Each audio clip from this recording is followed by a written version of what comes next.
8 oyoqli oyoq emas, bu tovuqlarda defibrilyator. Ya'ni nima degani? Tovuqni patini tozalash uskunasi. Juda ham zo'r yangi texnologiya. Hozir ancha joyda eshitilmagansizlar. Hamma oldin eski zamonda hamma qo'lda tozalagan bo'lsa, hozirgi kunda uskunalari chiqqan. Ya'ni, mana ko'rib turibsizlar, bizda buni 3 xil modeli bor. Ko'rib turganlaringdek, o'rtanchasi, kichkinasi va kattasi ham bor.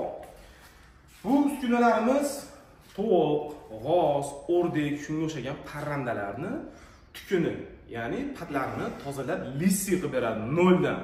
Buni o'zing ulaydigan shlanka joyi bo'ladi. Mana ko'rib turibsizlar, o'sha sovuq suvga issiq suv va o'zini tozalaydigan, mana ichida barabanda bo'ladi. Ya'ni bu barabanda ishlash prinsipi aylanadi va bu rezinaga teggan holda patlarini yulib oladi. Bu uskunamiz 220 ga hammasi ishlaydi. O'zini mana ko'rinadi, nastroykalar yoqib o'chiradigan joylari bor, shlankaga ulaydigan joylari bor, mana qismlari va bu uskunamiz 3 xil modeli bo'lib, eng kichkinasi 3 tagacha sig'adi tovuq.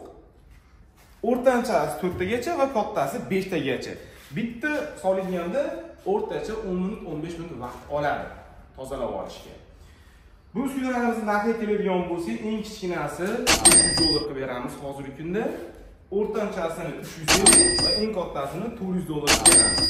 Bu uskunalar kimga zarur bo'lsa, pastda nomerlar qoldirib qo'yamiz. Manzilimiz Farg'ona shahar, Polsha bozori oldida. Undan tashqari bu oy mana shu aprel, iyun ichi kim sotib oladigan bo'lsa, unga qo'shimcha 5 tagacha nasabga qo'shib beramiz. Bu ya'ni vaqt soati kelib, qayerdir sinishi mumkin yoki bir narsa bo'lishi mumkin, shunda alishtirgani kerak bo'ladi. Aloqaga chiqinglar, O'zbek-Xitoy savdoga like va podpiskani unutmanglar.